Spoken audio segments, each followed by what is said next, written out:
राजीव गांधी का भारत जोड़ो यात्रा चल रहा है, वह टी शर्ट पहन के चल रहे हैं। पूरे हिंदुस्तान में लोग बहस कर रहे हैं कि साहब ये टी शर्ट में इस कड़ाके की सर्दी में कैसे वो चल रहे हैं। लोग कहते हैं इम्यूनिटी पावर उसका बहुत जबरदस्त है। लोग कहते हैं वो शादी नहीं किया है इसीलिए उसके बदन में सारी एनर्जी बची हुई है। कोई किसी तरह किस तरह की बातें लोग कर रहे हैं। भारत जोड़ो यात्रा से कितना फायदा हुआ, किस कदर कांग्रेस की छवि हिंदुस्तान में सुधरी। राजीव गांधी को जो पप्पू कहता था उसके जबान पे ताले लग गए। जो उसे कमजोर कहता था वो समझ गया कि साहब इस नौजवान में कितना कुछ करने की क्षमता मौजूद है। जो कड़ाके की सर्दी को मात दे सकता हो तो वह हिंदुस्तान के तमाम क्राइम को भी मात दे सकता है। आने वाले वक्त में भारत के प्रधानमंत्री की कुर्सी उनका इंतजार कर रही है। मैं राजनीतिक आदमी नहीं हूं, मैं मजहबी आदमी हूं। इस जलसे में हाजिरी दी तो थोड़ी सी हिम्मत और मेहनत करके इसे 2 घंटे के लिए और अपने आप को बेदार रखें। सलात व सलाम और दुआ के बाद यहाँ से जाएं। इस बीच में अभी जाने का मतलब यह हुआ कि आप सिर्फ चंदा देने आए थे और जा रहे हैं। चंदा आपने दिया, एक माली मदद है जलसे की, तामीर मस्जिद की और मदरसे की, वो भी एक बहुत अच्छी नेकी है। माल में इजाफा करना हो तो उसका सबसे शानदार तरीक़ा बताया गया है कि खूब खैरात करें, अल्लाह तबारक व तआला माल में खूब इजाफा फरमाएगा। हुजूर ने कसम खा के कहा है कि अल्लाह की कसम, जो बेवजह सताया जाता है अल्लाह उसकी इज्जत को बढ़ा देता है। यानी अगर आप हक पर हैं और कोई दूसरा शख्स आपको तंग कर रहा है, सता रहा है, आपने उससे लड़ाई नहीं की, आप उससे उलझे नहीं, आपने सब्र किया तो आप जलील नहीं होंगे। हुजूर कहते हैं कि अल्लाह उसकी इज्जत को बढ़ा देता है। क्या बात, वाह वाह। कभी लड़ाई झगड़े में आप सब्र करके देखें, अगर आपको मस्जिद से बिला वजह मतवल्ली ने निकाल दिया तो आप ऑल फॉल नहीं बकें, व्हाट्सएप पे कोई मजमून नहीं छोड़ें, सिर्फ सब्र करें, अल्लाह तबारक व तआला उससे बेहतर जगह अता फरमा दे। चूंकि यह तो बिल्कुल सच बात है कि सारी दुनिया का संचालक, सारी दुनिया का खालिक और मालिक, चलाने वाला रब्बुल आलमीन अल्लाह की ज़ात है। बंदा चाहे 1000 नाचे कूदे हाथ पैर मारे, बंदे की सब ख्वाहिश इस दुनिया में पूरी नहीं होती है।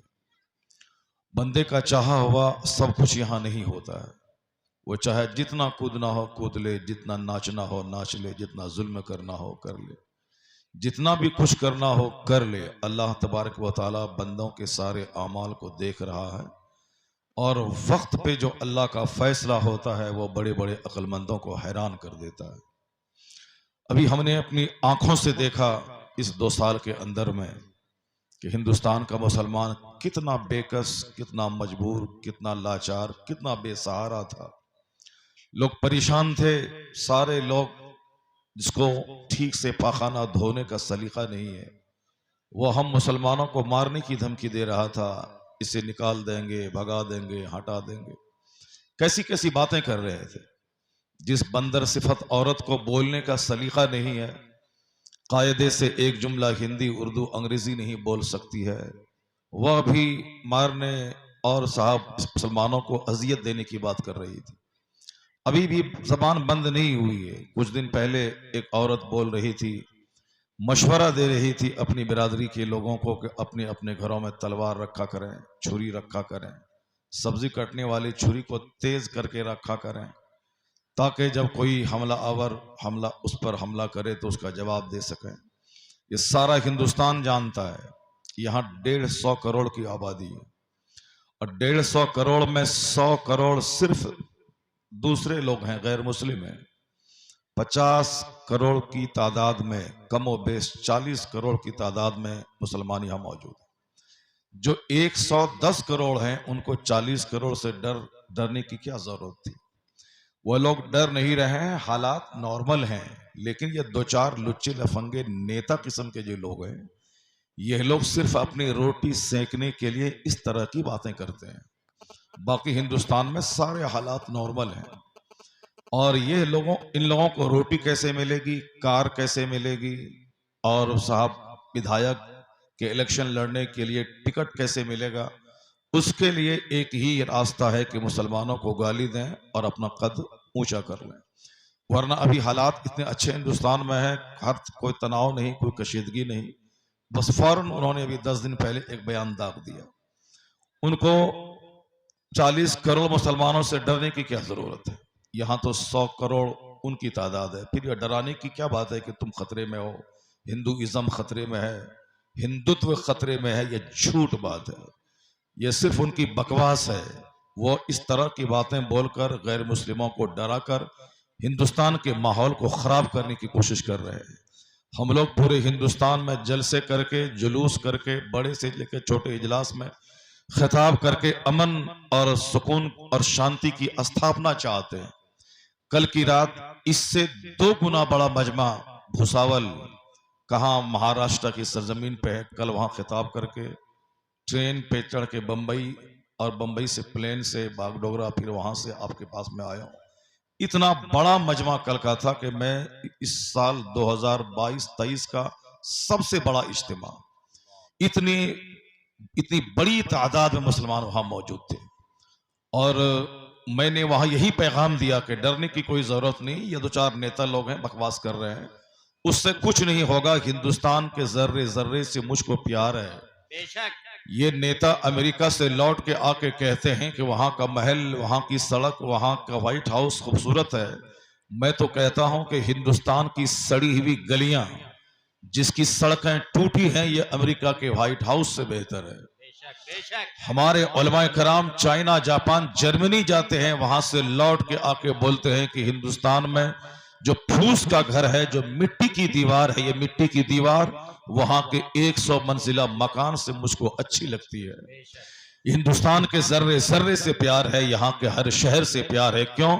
इसलिए प्यार है कि हिंदुस्तान में मस्जिदें, मदरसों, खानकाहों के कयाम की जो आज़ादी है, और सबसे बड़ी बात है कि हिंदुस्तान में अल्लाह रब्बुल इज्जत ने इतना एहसान मुसलमानों पे किया कि हमारा मोहसिन, हमारा सहारा देने वाला, हमारे सर पे जिनका साया है, वह सुल्तानुल हिंद ख्वाजा गरीब नवाज अजमेरी की कब्र अनवर यहाँ मौजूद है। वो गरीब नवाज की कब्र अनवर अमेरिका में नहीं है, चाइना, जापान में नहीं है, वो हिंदुस्तान की सरजमीन में है। गरीब नवाज ने अमन का पैगाम दिया, गरीब नवाज ने सुकून का पैगाम दिया। हम सब्र करने वाले लोग हैं, हम सब्र करते हैं, औल फौल नहीं बकते हैं, अमन का पैगाम देते हैं। हम तो कहते हैं कि एक चूंटी को भी बिला वजह नहीं मारना चाहिए, जानवर पे बिला वजह ज्यादा, उनकी ताकत से ज्यादा बोझ नहीं डालना चाहिए।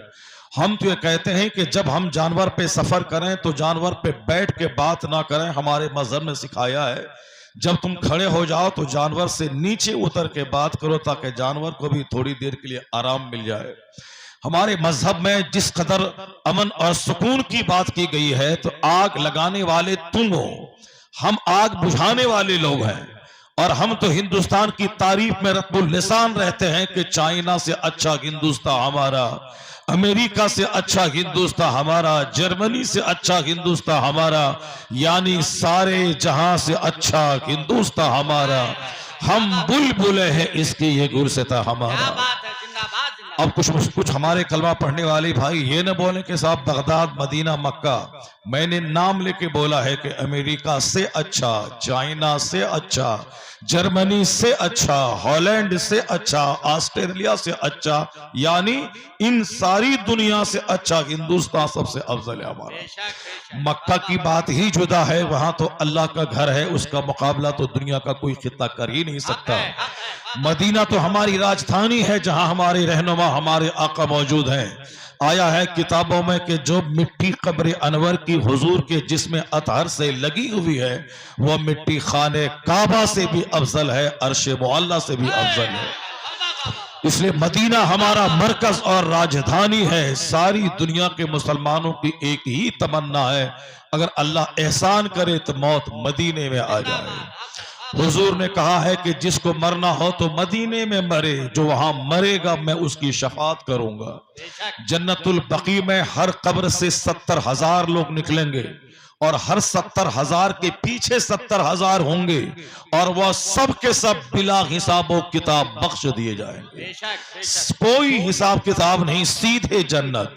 हर 70,000 हर कब्र से, और हर 70,000 के पीछे 70,000, और वो सब बख्शे बख्शाए होंगे इस जन्नती। वो किन की वजह से? सिर्फ मुस्तफा के पड़ोस में जगह पाने की वजह से। इसीलिए अल्लाह पैसा दे तो आप भीख मांगे अल्लाह से कि इलाही मुझको मदीने की हाजिरी अता फरमा दे, और वही मदीने में ईमान की हालत में मौत अता कर दे। वह तो मरकज है, ये तो मुसल्लम बात है, एक्सेप्टेड फैक्ट है, इसमें तो कोई दोहराए ही नहीं है।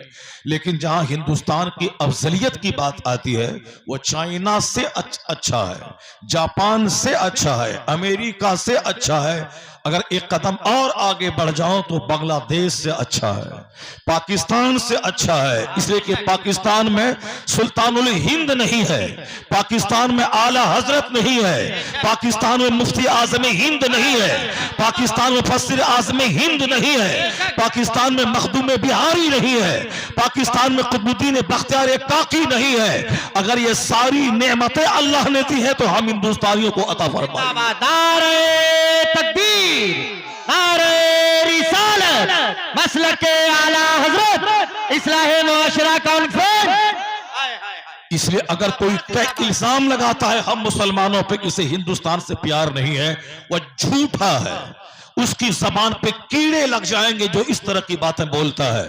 मैं यहां रहता हूं, यहां के जर्रे जर्रे से मुझको प्यार है, क्योंकि हमारे बुजुर्गों की एक जबरदस्त जमात हमारे मुल्क में मौजूद है, और उनके इतने एहसानात हैं कि आज अगर हिंदुस्तान में राजपूतों के यहां पर्दे का रिवाज है, अगर मारवाड़ी की औरतें भी सर पे आंचल डाल के रहती है, अगर यहां भी गैर मुस्लिमों में पर्दे का रिवाज है, तो एहसान हमारे उन बुजुर्गों का है जो कानून पर्दा मदीना से लेके हिंदुस्तान आए थे। हिंदुस्तान को सींचा है हमारे बुजुर्गों ने, हिंदुस्तान की तहजीब को की रमक हमारे बुजुर्गों ने कायम की है।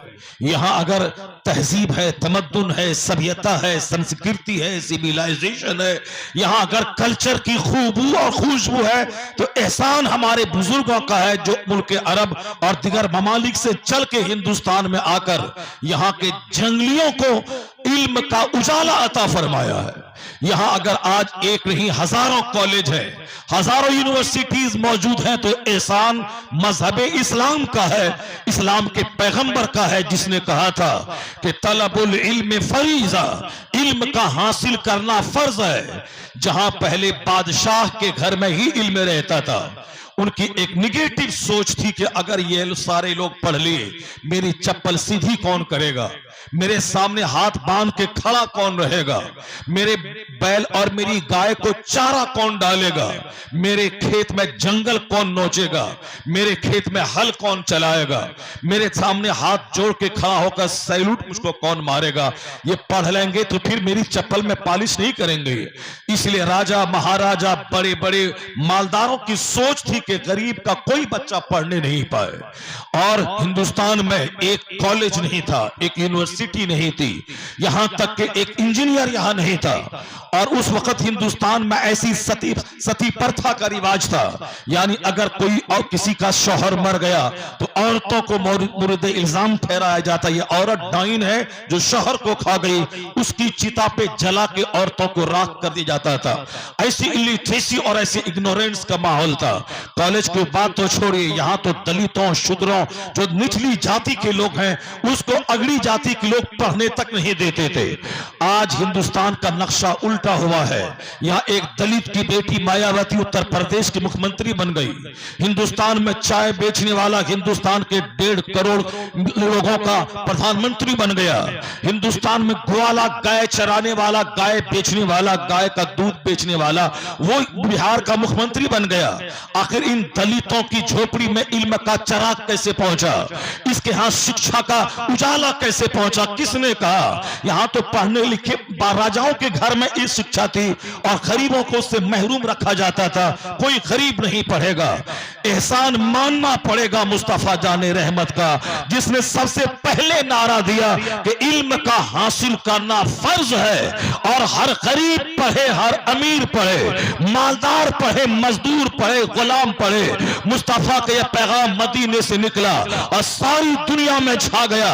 आज अगर दलितों के घर में शिक्षा का प्रकाश है, ब्राह्मणों के घर में शिक्षा का प्रकाश है, अगर गरीबों की झोपड़ी में इल्म की रोशनी है, तो मानना पड़ेगा एहसान मुस्तफा जाने रहमत का है, जिसने इल्म को मालदारों के घर से निकाला, हर झोपड़ी में पहुंचा दिया। जिंदाबाद जिंदाबाद, नारे तकबीर, नारे रिसालत, मसलके आला हजरत। इस्लाम नफरत करने की चीज नहीं है, इस्लाम को तुमने जाना नहीं है। जो लोग बकवास करते हैं, मजहब इस्लाम के खिलाफ जबान खोलते हैं, इन लुच्चों को इस्लाम की तारीख पढ़नी चाहिए, उसे कुरान और हदीस का मुताला करना चाहिए। कुरान पाक की एक आयत भी जुल्म करने का पैगाम नहीं देती। बिस्मिल्लाहिर्रहमानिर्रहीम से लेकर क्लोज बिरब्बिन्नास तक कुरान की 114 सूरतों का सघन अध्ययन करने के बाद देखे, अगर कोई दिल से पढ़ेगा, मेरा दावा है कि वो कलमा पढ़ के मुसलमान हो जाएगा। क्योंकि वो पढ़ता ही सिर्फ नफरत की खेती कर रहा है। इनके पास कोई कैपेसिटी नहीं है, इनके पास कोई एबिलिटी नहीं है, इनके पास कोई इल्म नहीं है।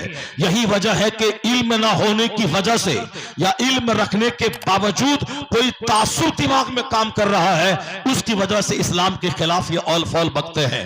अगर इस्लाम का चराग हिंदुस्तान में नहीं जलता तो आज दलितों की बेटियां शिक्षित नहीं होती, आज गरीब कभी नहीं पढ़ पाता। आज हिंदुस्तान में 1 लाख के करीब स्कूल मौजूद है, हिंदुस्तान में 100 से ज्यादा यूनिवर्सिटीज मौजूद है, हिंदुस्तान में ITI कॉलेज मौजूद है, हिंदुस्तान के इंजीनियर अमेरिका में इज्जत की निगाह से देखे जाते हैं। लाखों हिंदुस्तानी अमेरिका में रहते हैं, जो इंजीनियर है, जो डॉक्टर है, जो अच्छे बिजनेसमैन है, जो वहां की यूनिवर्सिटीज के प्रोफेसर है, जो वहां के स्कूल और कॉलेज के टीचर हैं। लाखों हिंदुस्तानी अमेरिका में अपना योगदान दे रहे हैं। और आज से 1000 साल पहले एक कॉलेज की तारीख नहीं मिलती है। एक कॉलेज है भी तो बुद्धिस्टों के पढ़ने की, नालंदा यूनिवर्सिटी, जहां बुद्धिस्ट लोग धार्मिक शिक्षा ग्रहण करते थे, एक मजहबी तालीम दरसगाह उसकी थी। और बसाबता तौर पर स्कूल और कॉलेज कुछ नहीं थे, क्योंकि पढ़ने लिखने का रिवाज नहीं था। लेकिन आज यहाँ का डॉक्टर गल्फ कंट्रीज में, यहाँ के इंजीनियर अमेरिका में, यहाँ के बेशुमार इंजीनियर चाइना और जापान में अपना योगदान दे रहे हैं। हिंदुस्तान के हजारों उलमा यूरोप और अमेरिका और ऑस्ट्रेलिया में मस्जिदों और मदरसों और मकातिब में जाकर वहां शिक्षा बांट रहे हैं, इल्म की खैरात तकसीम कर रहे हैं। हिंदुस्तान आज डॉक्टरों का मुल्क है, हिंदुस्तान आज इंजीनियर का मुल्क है, हिंदुस्तान आज शिक्षित लोगों का मुल्क है, हिंदुस्तान उलमा का मुल्क है, हिंदुस्तान मशाइख का मुल्क है, हिंदुस्तान खानकाहों का मुल्क है, हिंदुस्तान मस्जिदों का मुल्क है, हिंदुस्तान मदरसों का मुल्क है।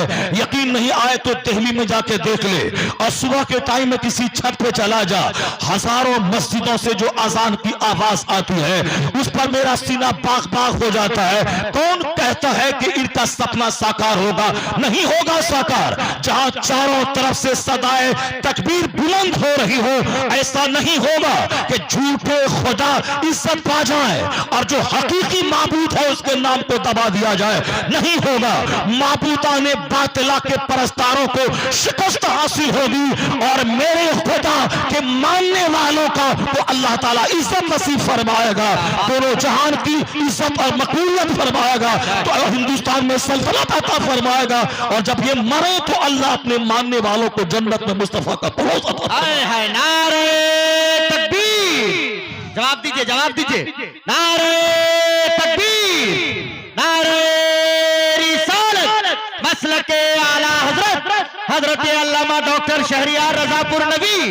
नारे तकबीर। चौक चौराहे और दालान पे ज्यादा इस्लाम के ताल्लुक से बहस करने की जरूरत नहीं है। जाड़े के दिनों में बैठे हैं साहब आग के पास और तबसरा करते हैं कि इस्लाम का मुस्तकबिल क्या होगा, मुसलमानों का मुस्तकबिल क्या होगा। इस पे तबसरा करने की कोई जरूरत नहीं है। मस्जिदों में अइम्मे कराम को इस्लाम के मुस्तकबिल के अंधकार के बारे में बहस करने की कोई जरूरत नहीं है। इस्लाम का फ्यूचर रोशन है, इस्लाम का फ्यूचर रोशन है, इस्लाम का मुस्तकबिल रोशन है। कौन कहा कि इस्लाम खतरे में आ गया या झूठ है इस्लाम खतरे में आ गया है? अगर कोई मौलवी बोलता है तो झूठ बोल रहा है, अगर कोई पीर बोलता है तो झूठ बोल रहा है, अगर कोई पब्लिक बोलती है तो झूठ बोल रही है। इस्लाम न कभी खतरे में था, न आज है, न कयामत तक रहेगा। चूंकि इस्लाम अल्लाह का पसंदीदा मजहब है, अल्लाह का कोई मद्दे मुकाबिल नहीं है। जब अल्लाह का मद्दे मुकाबिल कोई कोई नहीं है तो मजहब इस्लाम का भी कोई मद्दे मुकाबिल नहीं है। अल्लाह रब्बुल इज्जत को किसी से कोई खतरा नहीं है तो मजहब इस्लाम को भी किसी से कोई खतरा नहीं है। मजहब इस्लाम का मुस्तकबिल रोशन है, चूंकि मेरा खुदा कहता है युरीदून लियुत्फिउ नूरल्लाहि बिअफ़वाहिहिम वल्लाहु मुतिम्मु नूरी। अल्लाह कहता है ये बेईमान इस्लाम के नूर को बुझाना चाहते हैं और मगर अल्लाह उस नूर को पूरा करना चाहता है। तो अल्लाह जो काम करना चाहता वह काम होके रहेगा। और ये कमजोर बंदा जो आज जिंदा है कल मर जाएगा, आज सेहतमंद है कल बीमार हो जाएगा, आज तंदुरुस्त है कल बीमार हो जाएगा, आज मालदार है कल गरीब हो जाएगा। हर वक्त इंसान के पीछे ये सारे खतरात रहते हैं, इसलिए हमेशा अल्लाह से डरते रहना चाहिए कि आज मालदार है मुमकिन है कि कल गरीब हो जाए। बहुत सारे मालदारों के बेटे आज गाय चरा रहे हैं, बहुत सारे मालदारों के बेटे दिल्ली में ऑटो और टोटो चला रहे हैं, बहुत सारे जमींदारों के बेटे आज भीख मांग रहे हैं। दरगाहों पे जाके देखें बहुत सारी खवातीन ऐसी हैं जिनके बाप दादा बहुत मालदार थे। इसलिए हमेशा किसी दूसरे से न डरे, न विधायक से, न सांसद से, न समाज के चौधरी से, किसी से नहीं डरे, मगर हर वक्त अल्लाह से डरते रहे। अल्लाह का फैसला खुफिया होता है, बंदा नहीं जानता कि कल क्या होने वाला है। अल्लाह की खुफिया तदबीर से हमेशा डरा करे। अल्लाह तबारक व तआला कब किसकी जिंदगी में किस तरह के हालात पैदा कर दे। आज जबान कीची की तरह चला के दूसरों को गाली देते हैं, मुमकिन है कि कल जबान की कुव्वत गोयाई को अल्लाह छीन ले। आप दिमाग में गंदे गंदे वसवसात अपने पड़ोस के बारे में लाते हैं कि गरीब हो जाए, इनका जवान बेटा मर जाए, इसकी नौकरी छिन जाए, यह क्यों जमीन पे जमीन खरीद रहा है, क्यों मकान पे मकान बना रहा है। इस तरह के गंदे वसवसात से दिमाग को पाक कर दे। आपका दिमाग कमजोर होगा, आपका दिल कमजोर होगा, एक दर्जन बीमारी आपके पास आएगी।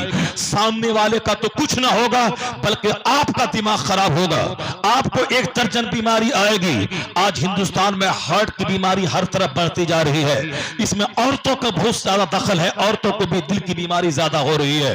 आप अब दिल्ली घुस जाएं, जहां से शहर का आगाज होता है और आखिरी हिस्से तक जाएं, पूरे 100 से लेकर 150 किलोमीटर दूर तक हर 10-20 कदम के बाद एक हृदय का अस्पताल मिलेगा, हृदय विशेषज्ञ डॉक्टरों का नेम प्लेट मिलेगा।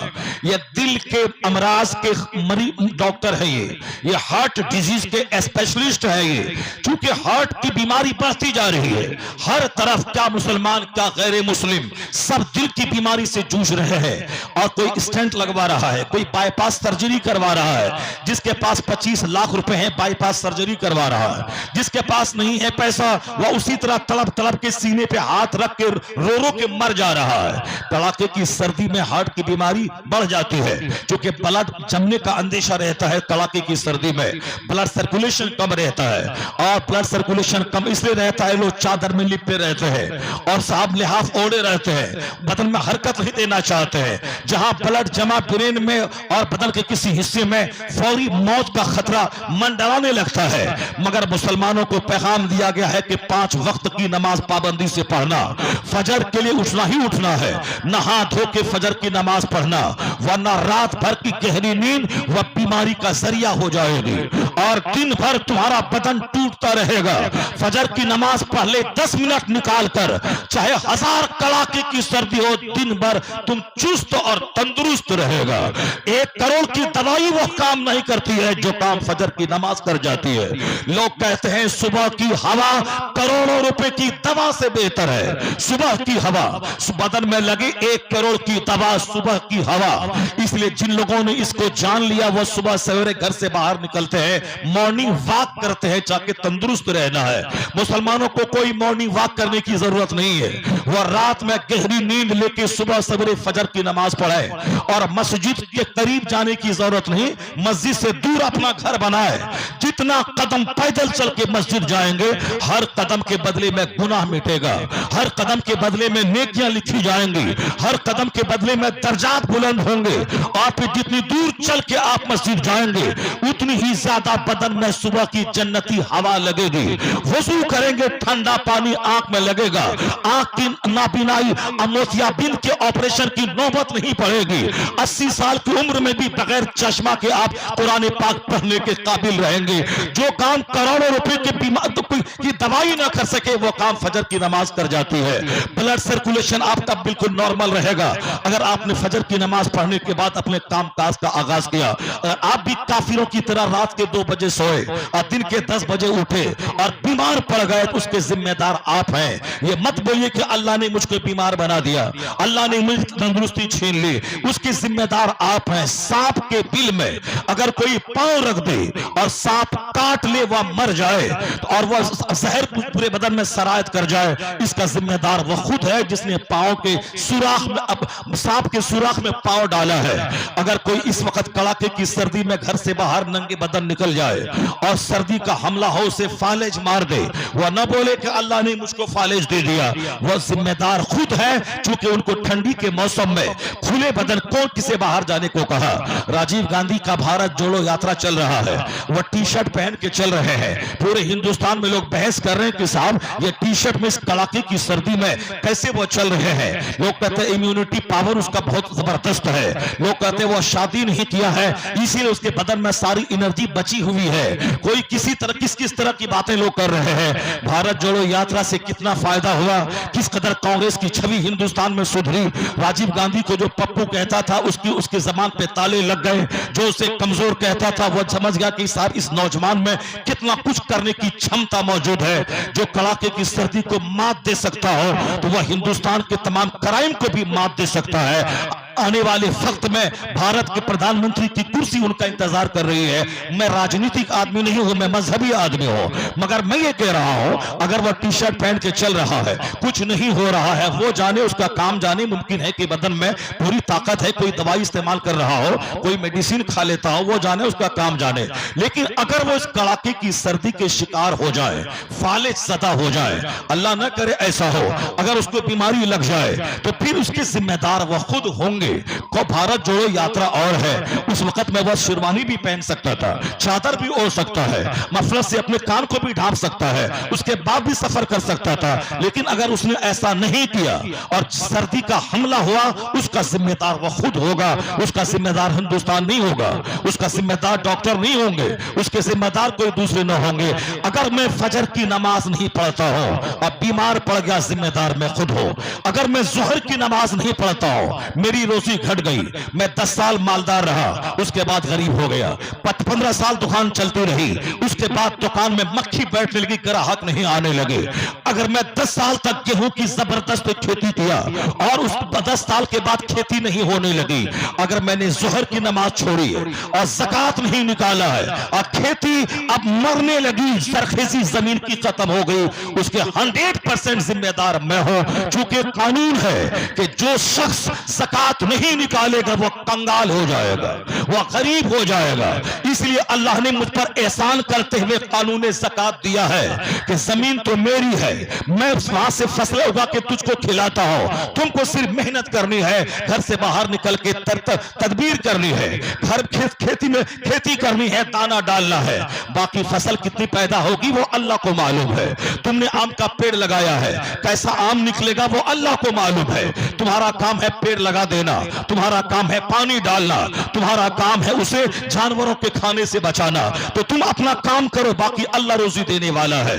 तो अल्लाह का कानून है ज़कात का कि समाज में बेशुमार लोग हैं, उसमें से 10% मालदार हैं, 90% गरीब है। इन गरीबों के चूल्हे में आग कैसे सुलगेगी? जो हमारा पड़ोसी है, पूरी दुनिया में हर शख्स हर तरह से सुखी संपन्न रहे ऐसा नहीं होता है। मैं अरबपति हूं मगर मेरा भाई गरीब है, मैं करोड़पति हूं मगर मेरी बहन गरीब है, मैं अरबों में खेलता हूं मगर मेरा भतीजा गरीब है। तो आदमी कभी ठीक ढंग से खुश नहीं रह सकता जब तक कि अपनी फूफी को वो खुशहाल ना देख ले, भतीजे को खुशहाल ना देख ले, अपने भाई को खुशहाल ना देख ले। और ऐसा इस दुनिया में इम्पॉसिबल है कि मैं भी मालदार रहूं, मेरा भाई भी मालदार रहे, मेरा भतीजा भी मालदार रहे, मेरे चचेरे भाई भी मालदार रहे, मेरे खानदान के सारे लोग मालदार रहे, मेरी चची, मेरी फूफी, मेरी मामानी भी मालदार रहे। जब तक सारे सारे लोग खुशहाल नहीं रहे उस वक्त तक सच्ची खुशी नहीं मिल सकती। और सबका खुशहाल होना इस दुनिया में मुहाल है, ऐसा हो ही नहीं सकता है। किसी के पास दौलत है, किसी के पास तंदुरुस्ती है, किसी के पास साहब नौकरी है, किसी के पास अच्छा मकान है, किसी के पास जमीन नहीं है, किसी के पास खूब दौलत है मगर औलाद नहीं है, किसी के पास औलाद है मगर सेहतमंद औलाद नहीं है, किसी के पास अपना बेटा अच्छा है मगर दामाद सही नहीं है, किसी के पास दामाद सही मिला मगर उसकी बेटी बांझ हो गई। हर एक एतबार से आदमी को इस दुनिया में नाकामी का मुंह देखना पड़ता है। और सच्ची खुशी उसी के मुकद्दर में आती है। गरीब रहे तो भी अल्लाह वाला बनते रहे, मालदार रहे तो भी अल्लाह वाला बनते रहे, औलाद रहे तो भी अल्लाह का शुक्र अदा करे, औलाद नहीं रहे तो भी अल्लाह की दी हुई मुसीबत पे सब्र करे। यानी हर हाल में तकदीर इलाही पे राजी रहे। वह गरीब रहेगा तो भी खुश रहेगा, वह मालदार रहेगा तो भी खुश रहेगा। खुदा के फैसले पे राजी रहे, अपनी ताकत पर, अपनी जवानी पर, अपनी मालदारी पर, अपनी नौकरी पर वह मगरूर न हो जाए। हर हाल में खुदा पे एतमाद करे। जब वह संकट में पड़ेगा खुदा की मदद उसके साथ रहेगी। क्या बात है। नारे तकबीर, नारे रिसालत, मसलके आला हजरत, इस्लाह मुआशरा कॉन्फ्रेंस। इस दुनिया में अकड़ने और बिगड़ने की जरूरत नहीं है। यहाँ कोई हर आदमी हर एतबार से सुखी संपन्न नहीं रह सकता है। इसलिए हमेशा वो अल्लाह रब्बुल इज्जत से डरता रहे। आज तंदुरुस्त है कल बीमार हो सकता है, और अगर बीमार होने का कारण वो खुद बना है उसका जिम्मेदार वो खुद हो जाए। जो जोहर की नमाज छोड़ता है, आया है हदीस पाक में कि अल्लाह उसकी रोजी से बरकतों को खत्म कर देता है। अब अगर 10 साल अल्लाह ने छोड़ दी फिर पकड़ा, इसके जिम्मेदार वो शख्स खुद है, क्योंकि अल्लाह ने 10 साल तक छूट दी है। ये आज तौबा कर लेगा, मुमकिन है कल तौबा कर ले, परसों तौबा कर ले। एक लंबा पीरियड गुजर गया, बंदा तौबा नहीं किया। आया है किताब में कि 40 साल के ऊपर जाने के बाद अगर बंदा तौबा करके नेक नहीं बनता है तो शैतान उसके चेहरे पे हाथ फेर के कहता है ये मेरा सच्चा दोस्त है, ये मेरा सच्चा साथी है, अब इनके सुधरने का इम्कान नहीं है। उम्र हो गई 40 साल, यानी जवानी खत्म हो गई, बचपन चला गया, जवानी चली गई, अब ये अधेड़ उम्र में दाखिल हुआ है। 40 साल के बाद अब बुढ़ापा है, उसके बाद मौत है। कोई तीसरा स्टेज नहीं, चौथा स्टेज नहीं है। बचपन, जवानी, बुढ़ापा, चौथा स्टेज कब्र है, मौत है, और कोई चौथा स्टेज नहीं है। जब सफेद सर के बाल हो जाए तो आदमी को फौरी मौत की तैयारी करनी चाहिए। जब आदमी के बदन में कमजोरी का एहसास हो उसे फौरी मौत की तैयारी करनी चाहिए। अगर मैं कल मर गया तो मैं कब्र में फरिश्तों को क्या जवाब दूंगा? मैदान महशर में पुलसरात पे मैं कैसे गुजरूंगा? मेरे लिए जन्नत का फैसला कैसे होगा? मेरे गुनाहों की पकड़ हुई, मैं जहन्नम में चला गया तो फिर मेरा क्या होगा? दुनिया में तो 100 साल किसी तरह गुजर गए, मगर जहां खरबों साल रहना है, जहां दायमी जिंदगी मिलेगी, वहां मेरा क्या बनेगा? इसलिए दुनिया के बारे में 1 घंटा सोचना चाहिए तो आखिरत के बारे में 23 घंटा सोचना चाहिए, क्योंकि आखिरत के मुकाबले में दुनिया की हैसियत एक कतरा पानी की है और आखिरत बमिसले समंदर के है। तो समंदर के बारे में सोचना चाहिए। मगर किसी की खोपड़ी खराब हुई, वो आखिरत को भूल कर सिर्फ दुनिया को सजाना चाहता है। अगर उसका चेहरा सूख जाए, उनके हार्ट की बीमारी हो जाए, उनका दिल दुखी हो जाए, उनके दिल खतरनाक अमराज में गिरफ्तार हो जाए, इसका जिम्मेदार वह खुद है जो आखिरत की फिक्र ना करके दुनिया के मकान की फिक्र कर रहा है, औलाद को इंजीनियर बनाने की फिक्र कर रहा है, जो अपने घर को बढ़ाने की फिक्र कर रहा है। 10 बीघा जमीन है तो 20 बीघा बनाने की कोशिश कर रहा है। यह दुनिया दिल लगाने की जगह नहीं थी। सोने का मकान भी अल्लाह दे दे तो एक दिन छोड़ के जाना पड़ेगा। वह सोने का महल फिरान हो जाएगा, अपने साथ लेके नहीं जाएगा। अगर डेली बिरयानी और चाउमीन और बर्गर खाए तो भी वह भूखा प्यासा रहकर मर के कब्र में कीड़े मकोड़ों की खुराक बन के रहेगा। वह हमेशा नहीं खाने पीने वाला बन के रहेगा। दुनिया में कितनी अच्छा कपड़ा पहने, एक दिन वो कपड़ा चथड़ा बन ही जाएगा। चाहे 1000 ताकत रहे, मगर रूह बदन से निकल गई, उसके बदन को मिट्टी में गल ही जाना है। तो जिसका अंजाम गलना है, जिसका अंजाम सड़ना है, जिसका अंजाम छोड़ना है, उस दुनिया के लिए तो 24 घंटे मारे मारे में फिरता हूं, 24 घंटे दिमाग जलाता हूं। रात की तन्हाई में घर में बैठकर 2 घंटे तक सर पकड़ के सोचता हूं कैसे हम उससे अच्छी कार खरीद लें, कैसे उससे अच्छा घर बना लें, कैसे उससे ज्यादा जमीन खरीद लें। अगर सोचते सोचते दिल बीमार हो जाए, एक रग ब्लॉक हो जाए, दिल में छेद हो जाए, डॉक्टर बोले बाईपास सर्जरी करानी पड़ेगी, उसका जिम्मेदार वो खुद है। उन्होंने आरजी दुनिया के बारे में ज्यादा हवस का शिकार क्यों हुआ, वो ज्यादा ख्वाहिशात की कीचड़ में अपने आप को क्यों धंसाया, जबकि हुजूर ने मना किया था दुनिया जीफतुन व तुल्लाबुहा किलाब, यह दुनिया मुर्दार है, उसका तलबगार कुत्ता है। यह दुनिया मिस्र मुर्दार के जैसे कोई मरी हुई बकरी, उस मरी हुई बकरी को कुत्ता खाता है, इंसान नहीं खाता है। जो झूठ बोल के दुनिया कमाए उसकी मिसाल एक कुत्ते की है जो मुर्दार पे रीझ रहा है। जो ज़कात और हज का कानून तोड़कर दुनिया कमाए उसकी मिसाल मुर्दार पे रीझने वाले कुत्ते की है। जो हराम और हलाल की तमीज खो के दुनिया कमाए उसकी मिसाल मुर्दार पे रीझने वाला कुत्ता है। जो नमाजें छोड़ के पैसा कमाता हो उसकी मिसाल एक मुर्दार पे रीझने वाला कुत्ता है। जबकि जिंदगी का सबसे बड़ा मकसद है अल्लाह की इबादत करना, और अगर इबादत करने के बाद घर में कोई बैठा रहे तो जिस तरह मौत आके रहेगी उसी तरह रोजी भी आके रहेगी। जिस तरह मौत चाहे जहां रहे पहुंचेगी उसी तरह रोजी पहुंचेगी। जो हाथ पैर तोड़ के बैठ भी जाए तो भी रोजी पहुंचेगी। अगर कोई बोलता है कि मैं मर जाऊं तो मेरे बच्चे क्या खाएंगे, तू मर के तो देख ले, तेरा बच्चा तुझसे अच्छा खाएगा। समाज की बेवाओं को देख ले, जिनका शौहर है उससे अच्छा वो खाती है। शौहर तो 100 रुपए देता है, उस बेवा औरत को समाज के 50 लोग अपनी तरफ से हमदर्दी का ताउन का हाथ बढ़ाते हैं। जिसका बाप है उसका बेटा कम खाता है, जिसका बाप मर जाए बच्चा यतीम हो जाए वो यतीम ज्यादा अच्छा खाना खाता है। अच्छा खिला के अल्लाह बताता है तुम बोला था कि मैं तो बच्चे का सहारा हूं, मैं मर जाऊंगा तो कौन खिलाएगा, देख तू मर गया तुझसे अच्छा तेरे बच्चों को खिला रहा हो, ताकि दूसरे लोग जो बचे हैं वो बच्चों की मोहब्बत में बेनमाजी ना हो जाए, वो बच्चों की मोहब्बत में हरामखोर ना हो जाए, वो बच्चों की मोहब्बत में नमाज छोड़कर गुनाह अजीम ना कर ले, वो बच्चों की मोहब्बत में वो हराम की कीचड़ में लथपथ ना हो जाए। बच्चों को एक रोटी खिलाए हलाल की खिलाए, एक कपड़ा पहनाए हलाल का पहनाए, वरना ये हराम की रोजी बच्चों के अखलाक तबाह कर देगी, बच्चों का किरदार तबाह कर देगी। ये हराम रोजी बच्चों की मुस्तकबिल को तबाह कर देगी। आज समाज डकैतों से भर रहा है, समाज चोरों से भर रहा है, समाज शराबियों से भर रहा है। आज समाज माँ बहन बेटियां दीन सीखने आई हैं, उन दीन सीखने वाली बेटों पर निगाह जमा के घूमने वाला ये लुच्चे लफंगे नजर आ रहे हैं। कड़ाके की सर्दी में या तो घर में सोना था या महफिल में बैठकर दीन की बात सुननी थी, अपनी आखिरत को सजाना था। वो लुच्चे वो लफंगे सड़कों पे घूम के दूसरों की बेटी को देख रहे हैं। हमने उसी लुच्चे को पैदा किया है, हमने उसी कुत्ते को पैदा किया है। जिस तरह कुत्ते की नजर हड्डी पे होती है उसी तरह लुच्चों की नजर उस औरतों पे होती है। इसलिए ऐसी औलाद हमने पैदा करी। हम इसी को जन्म देने के लिए हम दुनिया में आए थे, इन्हीं लफंगों को पैदा करने हम आए थे। तन्हाई में नजरसानी करनी पड़ेगी। हमसे चूक कहां हुई, हमसे गलती कहां हुई, हमसे भूल कहां हुई।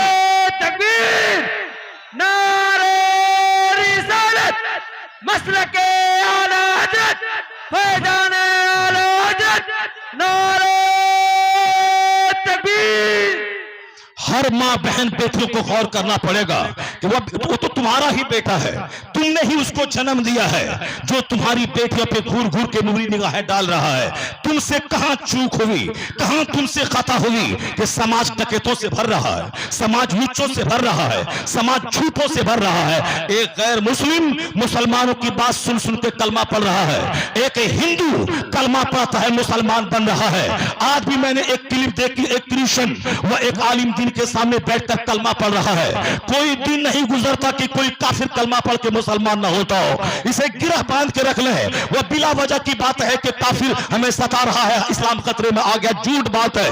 वह दूसरों का झूठा मजहब खतरे में पा सकता है जिसका कोई ठिकाना नहीं है। कभी बंदर के सामने, कभी छुछंदर के सामने, कभी दीवार के सामने, कभी नदी के सामने, कभी समंदर के सामने, कभी बैल के सामने, कभी सुअर के सामने, कभी कुत्ते के सामने। जो सर झुकाए उसका मजहब तो खतरे में पड़ सकता है, लेकिन जो गरीबी में भी एक खुदा को मानता हो, अमीरी में भी एक खुदा को मानता हो, सफर में भी एक खुदा को मानता हो, हजर में भी एक खुदा को मानता हो, जिसकी पेशानी न पत्थर के सामने जलील होती है, न झाड़ के सामने जलील होती है, न किसी जंगली के सामने जलील होती है, न किसी जानवर के सामने जलील होती है, वो उस खुदाए वाहिद के परस्तार का मजहब कभी खतरे में नहीं है। इस्लाम हमेशा रोशन था, रोशन है, कयामत तक रोशन रहेगा।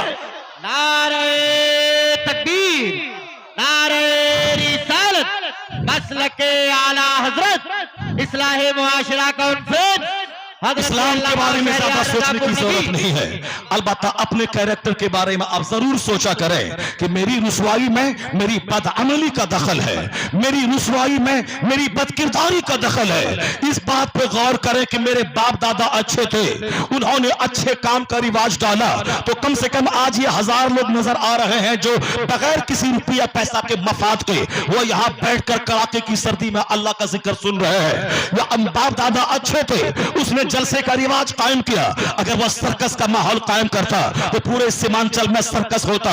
अगर वो जो कव्वाली की महफिल कायम करता, आज 5 लाख रुपए खर्च करके कव्वाली की महफिल होती। अगर वह आला रुदल अकबर और बीरबल की कहानी की महफिल का कायम करता तो आज हम यहाँ नहीं बैठते, आज हम भी ढोलक पे तबला बाजा के साथ आला रुदल अकबर बीरबल की कहानी सुनते। मगर एहसान इन उलमा का है जो महफिल मिलाद का रिवाज देकर तीजा और 40वां में खिताब करके, जुमा का खिताब करके, ईदैन में खिताब करके, जबरदस्ती चंदा करके, सीरत का जलसा करके। क्या कोई डॉक्टर है समाज का जो जलसे के लिए 1 महीना चंदा करके आलिमों को बोला कि आपको बोला कि या जन्नती महफिल कायम करे? न कोई एसपी, न कोई डीएम, न कोई दारोगा, न कोई बीडीओ, न कोई स्कूल का मास्टर। आज अगर ये रंगीन या ये पहाड़ है जलसों की, एहसान इसी 2000 कमाने वाले मौलवी का है जिन्होंने चंदा करके मदरसा कायम किया, जलसा किया, आपको बुलाया, दीन के सिखाने वालों को बुलाया ताकि दीन सीखते रहे। आज पूरे जोन में हमारे बाप दादा अच्छे थे, अच्छी महफिलों का रिवाज कायम किया, तो आप जैसी अच्छी औलाद उस रिवाज को कायम किए हुए है। आज जो हमारे नीचे मोबाइल का माहौल कायम कर रहा है, सिनेमा का माहौल कायम कर रहा है, उसे 1 घंटा यहाँ बैठना अच्छा नहीं लगता और 4 घंटे तक बैठ के सिनेमा हॉल में सिनेमा देखना अच्छा लग रहा है। उसे बोर नहीं फीलिंग होती। वहां 2 घंटे तक घर में सोफा पे बैठ के फिल्में देख रहे हैं, वहां बोर नहीं होता। वही एक रफी का गाना है, वही 50 साल से सुनना है, फिर भी कभी नहीं बोलता कि बोर फीलिंग हो रही है। और जलसे में बैठने में बोर फीलिंग हो रही है, अल्लाह रसूल के जिक्र में बोर फीलिंग हो रही है, अल्लाह रसूल की बात सुनने में बोर फीलिंग हो रही है। जब 2 घंटा तू तमाशे के लिए निकाल सकता है तो 1 घंटा निकाल के 5 नमाजों को भी पढ़ सकता है। सिर्फ दिमाग में सेट हो जाए, जिस तरह मैं 3 दिन नहीं खाऊं, मैं मर जाऊं, नमाज ना पढ़ो तो मैं मुसलमान नहीं रहो, ये दिमाग में सेट कर लो ना। कोई जिस तरह खाना कज़ा नहीं होता उसी तरह नमाज भी कज़ा नहीं होगी, नमाज भी कज़ा नहीं होगी। जिस तरह 2 घंटे बैठकर मैं सिनेमा देखता हूं, अगर फैसला कर ले मैं नाच गाने को देखा तो समाज मेरा तबाह हो जाएगा, और 2 घंटा बैठकर दीन सुना तो हमारी आने वाली नस्लें सुधर जाएंगी। अगर ये बात पैदा हो गई तो फिर याद रखना, जब आप अच्छे बनोगे, बाप दादा अच्छे थे तो आप अच्छे हो। अगर आज तुम बिगड़ गए, आने वाली नस्लें वही पैदा होंगी। बुजुर्गों ने कहा था कि एक आखिर जमाने में मां के पेट से कुत्ता पैदा होगा, यानी देखने में लगेगा इंसान जैसा मगर वो दूसरों को काटने वाला पैदा होगा, माँ बाप को सताने वाला पैदा होगा, पड़ोसी का जीना हराम करने वाला पैदा होगा।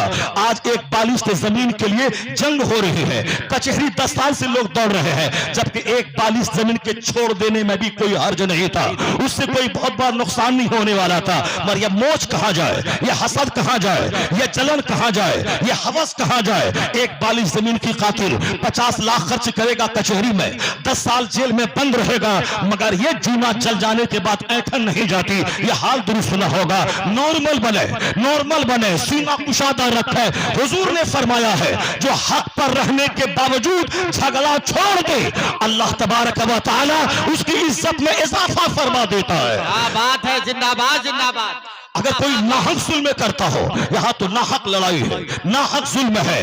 कैसे बच्चों को मैंने जन्म दिया, जोकर की तरह बाल रख के घूम रहा है, साहब गुटखा खा के तमाशा कर रहा है, हाथ में धागा और कड़ा बांध के घूम रहा है, गले में सोने की लाकर सोने की सिकरी पहन के घूम रहा है, नया पैंट फटा हुआ खरीद के लाके पहन रहा है। उनसे पूछा किसकी नकल कर रहा है, क्यों ऐसा जोकर लग रहा है, क्यों ऐसा चिंपांजी बनमानुस की तरह लग रहा है, क्यों ये बनमानुस की तरह बाल रख रहा है, क्या करना चाहता है? आईएएस ऑफिसर बनेगा, एसपी बनेगा, डीएम बनेगा, एडवोकेट बनेगा, लॉयर बनेगा, जज बनेगा, क्या बनेगा? अगर बाल इस तरह की चिंपांजी की तरह बनमानुस की तरह रखने से अगर वह एसपी बन जाए तो ठीक है रखो, डीएम बन जाए तो ठीक है रखो, कलेक्टर बन जाए ठीक है रखो, तो डीएम एसपी तो दूर की बात, तो चपरासी भी नहीं बन पाया और गुटखा खोर बन के रह गया, मुंह से पाखने की तरह बदबू निकल रही है, वह खड़ा वहां रहे, यहां उसकी महक आती है। क्यों ऐसा काम करता है। जबान सड़ गई तो जिम्मेदार तू खुद होगा। अगर सीना अगर लंग्स फेफड़ा खराब हुआ, इसका जिम्मेदार तू खुद होगा। तुम काफिरों को क्यों देखता है? तुम फिल्म के हीरो को क्यों देखता है? जिसके पास कोई लीडर नहीं है वह परेशान है, मैं किसके रास्ते पे चलूं। जिसके पास कोई रहनुमा नहीं है वह परेशान है, मैं किसके रास्ते पे चलूं। इसके पास कोई रहनुमा नहीं है, जब मन चाहा, जहां चाहा, जैसा चाहा किया, जो चाहा खाया, जैसे चाहा पहना, जैसे चाहा सो गया, जैसे चाहा चल पड़ा।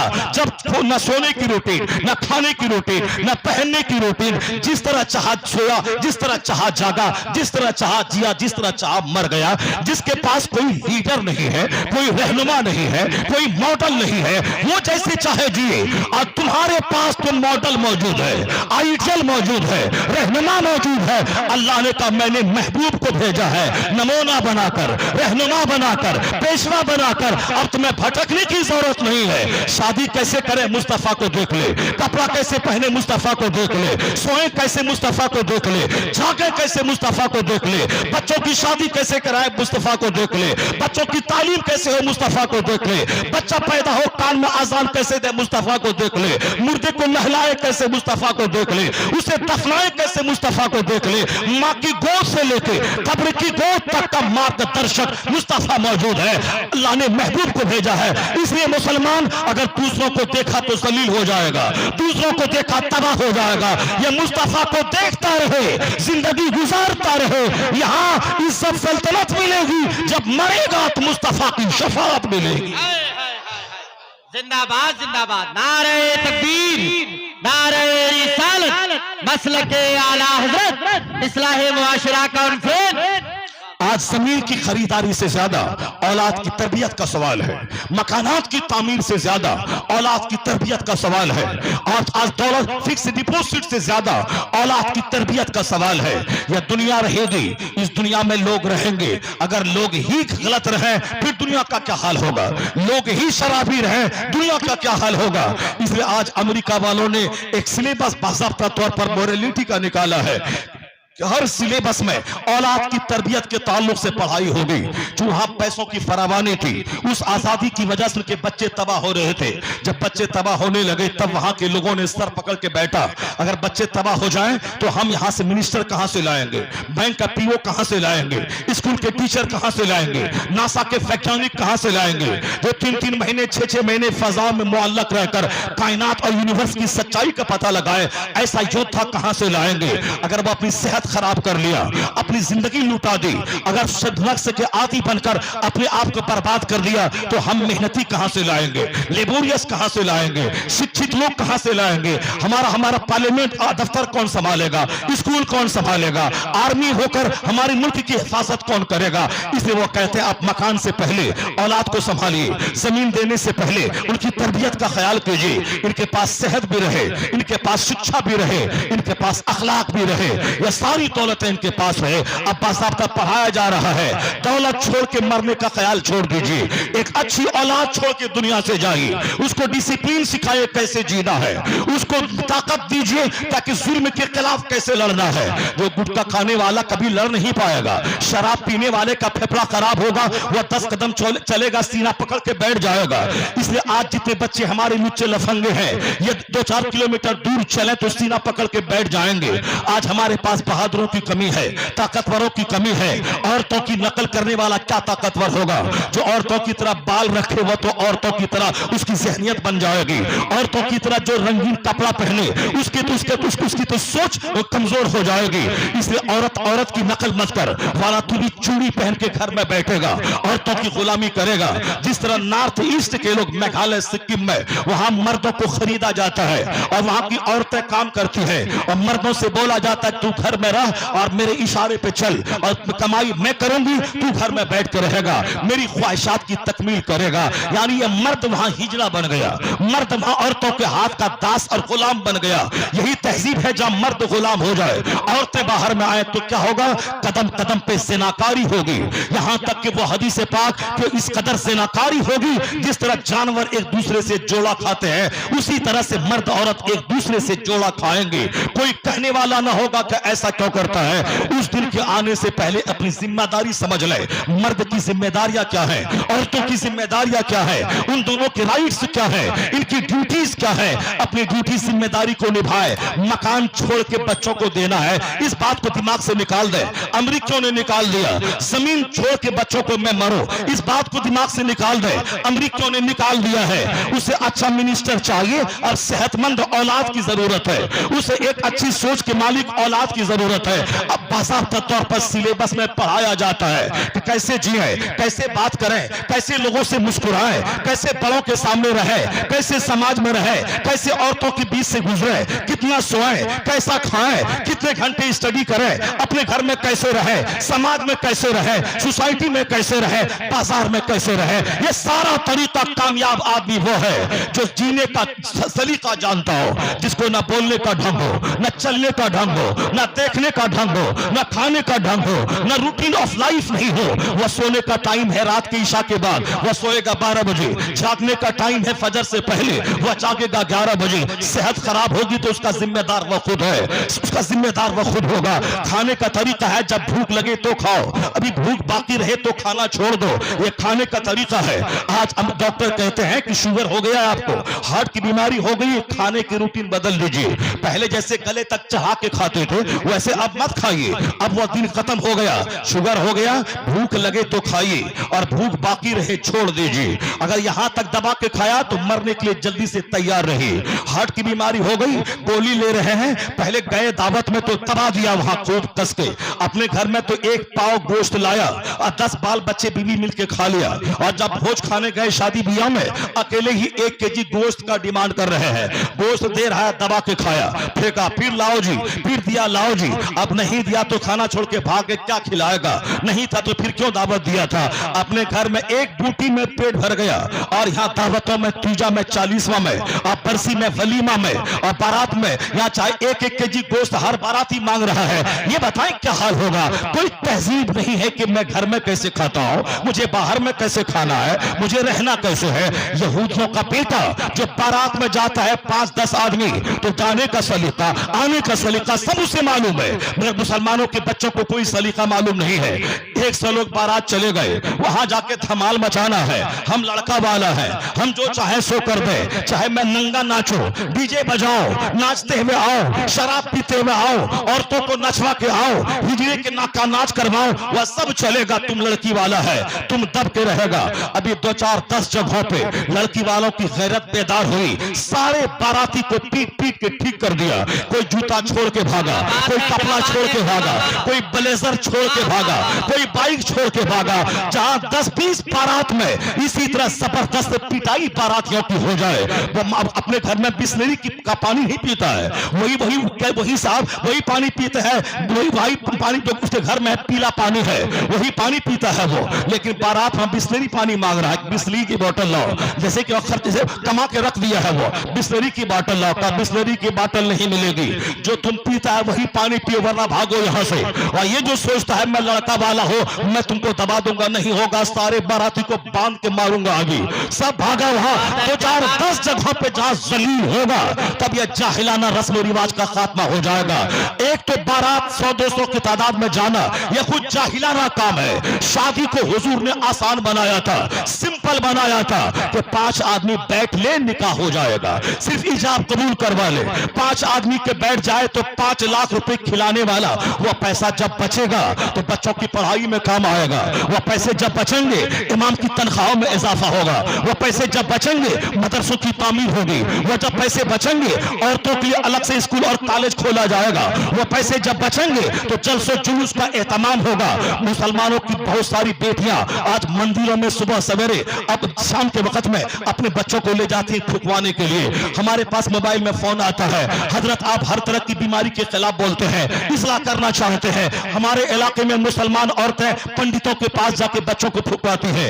अगर वहां गई तो क्या हाल होगा? अगर पंडितों के पास कोई बच्चे को लेके गई, उस पर विश्वास है इसका मजहब सही है, वह काफिरा हो जाएगी, उसका निकाह टूट जाएगा, वो अपने शौहर के साथ रहना उसका हराम हो जाएगा। इसलिए खबरदार किसी ओझा के पास, किसी पंडित के पास, किसी तांत्रिक के पास नहीं जाना है। शादी सिंपल बना दे, 5 आदमी के बीच बैठ के शादी, बाराती के खाने का रिवाज मिटा दे, कार्ड छपाई का रिवाज मिटा दे, डेकोरेशन का रिवाज मिटा दे। जैसे मुस्तफा ने अपनी बेटी की शादी मस्जिद नबी में की थी, तो 4-10 सहाबा थे, अपनी बेटी को मौला अली के निकाह में दे दिया। फातिमा का जवाब नहीं है कयामत तक, वो तो सारी ख्वातीन की सरदार है।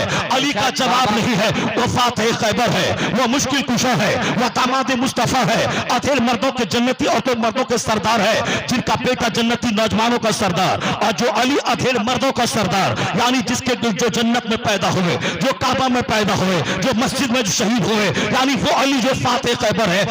उनको भी तो शौक था, अरमान था। जैसे आज लोग कहते हैं जनाजा जा रहा है कि बारात जा रही है, शौक अरमान है, शौक अरमान है। शराब पीने का शौक है, सिना करने का शौक है, जुआ खेलने का शौक है, सूद खेलने उस खाने का शौक है। क्या सूद खाओगे? सूद खाना ऐसा है जैसे अपनी माँ से जिना करना। अब अगर ये दिल पे पत्थर रख करके माँ से जिना करना चाहो तो माल बढ़ाने के लिए सूद खाओ, लोगों को 1 लाख रुपया दो, उससे 2 लाख रुपया लो, 10,000 दो, 20,000 लो। सूद खाने के 70 गुना है, उनमें अदना गुना यह है कि एक बेटा अपनी माँ से जिना करे। एक गैरतमंद बेटा कभी सूद न खाएगा। सिर्फ दौलत बढ़ाना जिंदगी का मकसद है क्या? सिर्फ मकान बनना जिंदगी का मकसद है क्या? नहीं नहीं, जिंदगी का मकसद है अच्छा इंसान बनना, अच्छाई फैलाना। मुस्तफा ने फजूल खर्ची को रोकने के लिए शादी को सिंपल बनाया। मौला अली जवान थे, फातिह खैबर थे, जिसको 40 आदमी मिलकर जिस खैबर के दरवाजे को उठा न सके, तने तनहा मौला अली ने उसको उठाया है।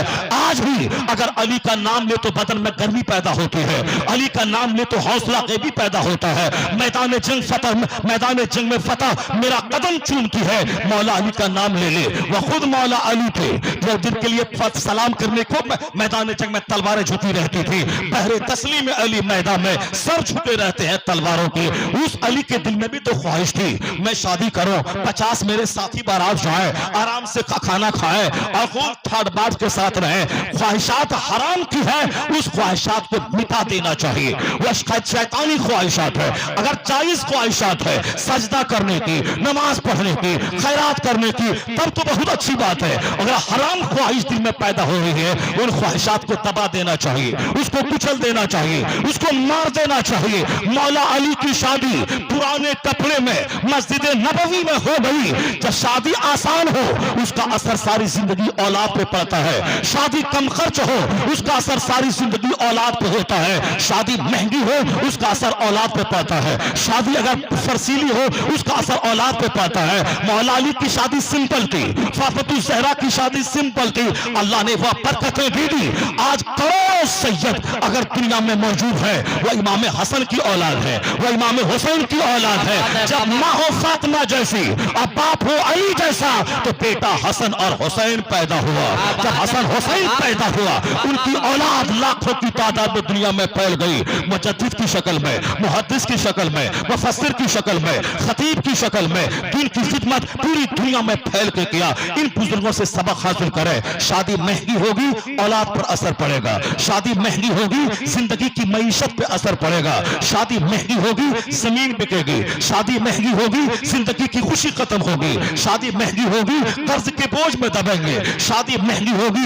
एक दिन सब्र कर ले, यानी भले ही दिल में भूचाल आए, जरा झूम के बारात जाए, 100 स्कॉर्पियो में जाए, एक दिन सब्र कर ले, एक दिन सब्र करे, निकाह हो जाए। अगर लड़की की तरफ लड़के का दिल माइल हुआ, लड़के ने प्यार किया, दुल्हन को एक नेमत समझ लिया, लड़की के दिल में शौहर की मोहब्बत पैदा हो गई, 50 खरब खर्च करने से ये काम बेहतर है उन दोनों के दिल में एक दूसरे की इज्जत बैठ जाए, एक दूसरे की कदर बैठ जाए। 50 लाख खर्चा किया, वहां दोनों एक दूसरे से नफरत करने वाले हो गए, 1 महीने के बाद तलाक वाक़ई हो गई, सारी खुशी पे पानी फिर जाता है। अल्लाह रसूल के खिलाफ जो भी कदम उठाएगा उसे जिल्लत का मुंह देखना पड़ेगा, और जो अल्लाह रसूल की रजा की खातिर सुन्नतों पे अमल करेगा, समाज आज पूरा कहेगा उन लोगों के दिलों में अल्लाह सुन्नत पे अमल की बरकत से मोहब्बत अता कर देगा। क्या बात है, जिंदाबाद जिंदाबाद।